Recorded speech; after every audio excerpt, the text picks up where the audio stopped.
Chapter 26. When Jesus had finished saying all these things, he said to his disciples, "As you know, the Passover is 2 days away, and the Son of Man will be handed over to be crucified." Then the chief priests and the elders of the people assembled in the palace of the high priest, whose name was Caiaphas. And they schemed to arrest Jesus secretly and kill him. "But not during the festival," they said, "or there may be a riot among the people." While Jesus was in Bethany in the home of Simon the leper, a woman came to him with an alabaster jar of very expensive perfume, which she poured on his head as he was reclining at the table.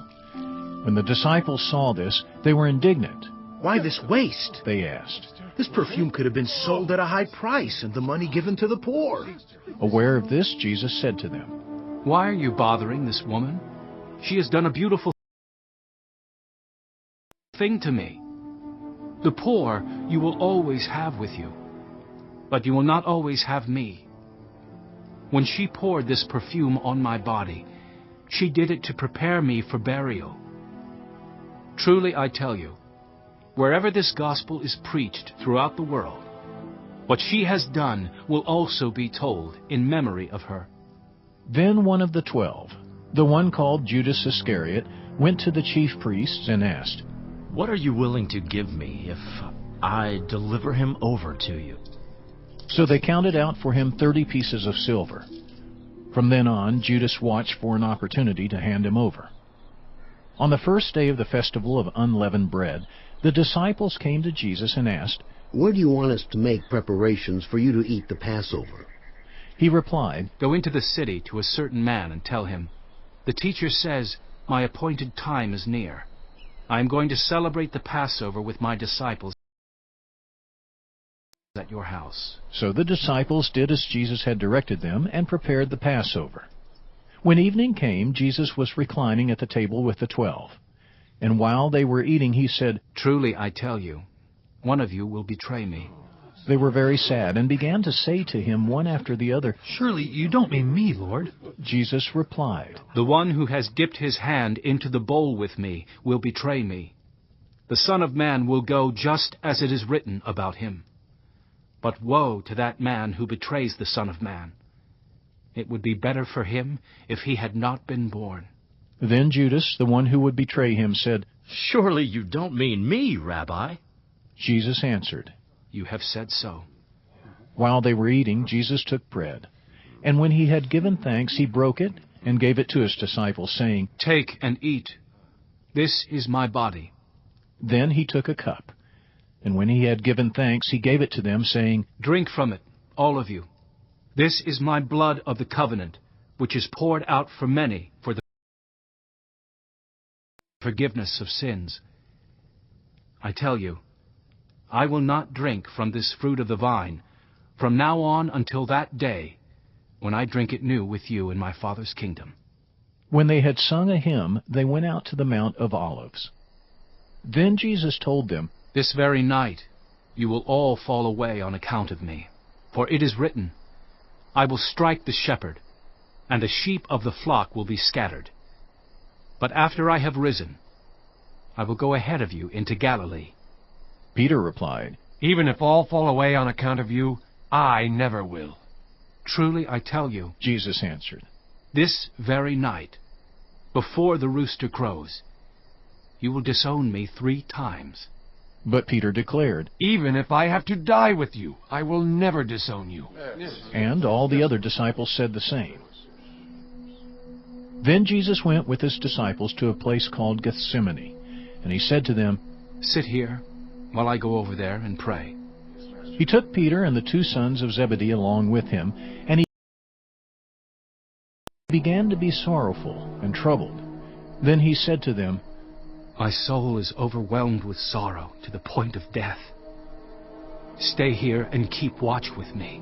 Going a little farther, he fell with his face to the ground and prayed, "My Father, if it is possible, may this cup be taken from me.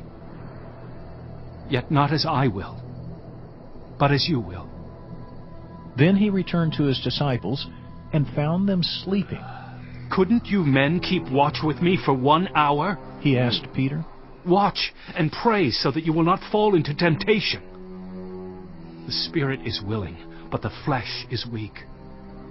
He went away a second time and prayed, "My Father, if it is not possible for this cup to be taken away unless I drink it, may your will be done."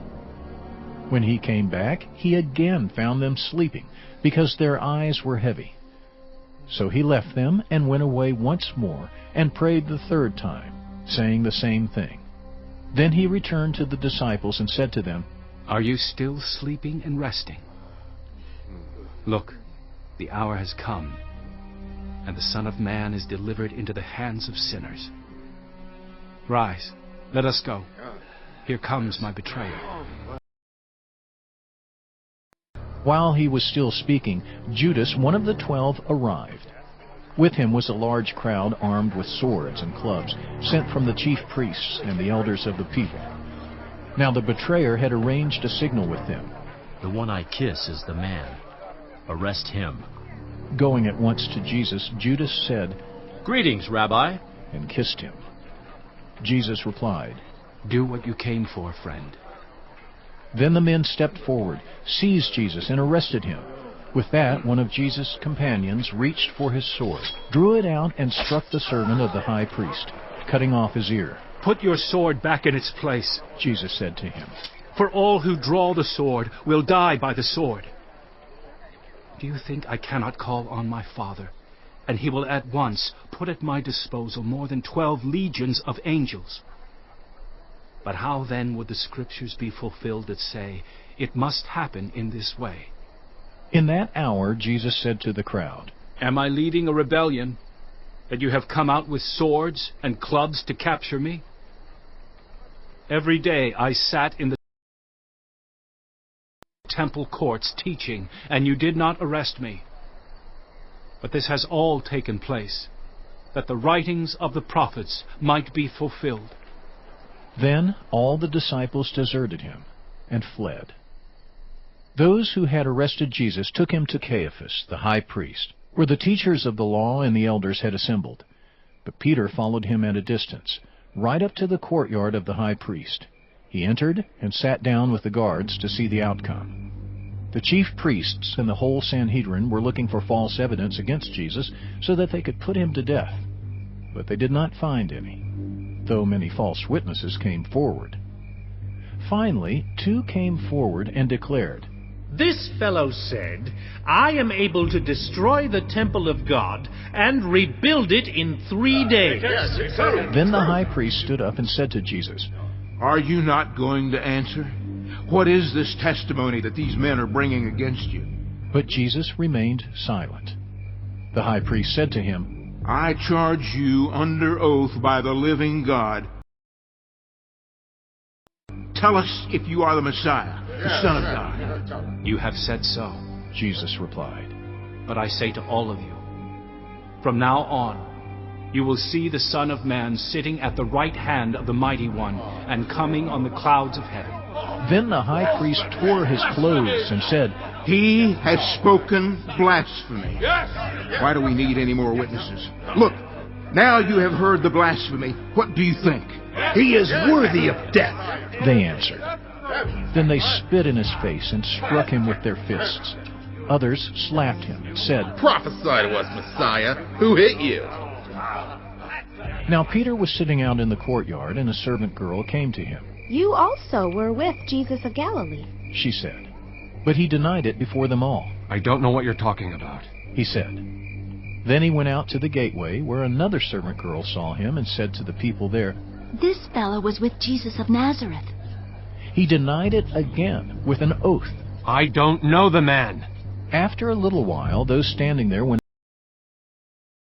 up to Peter and said, "Surely you are one of them. Your accent gives you away." Then he began to call down curses, and he swore to them, I don't know the man. Immediately a rooster crowed. Then Peter remembered the word Jesus had spoken. Before the rooster crows, you will disown me 3 times. And he went outside and wept bitterly.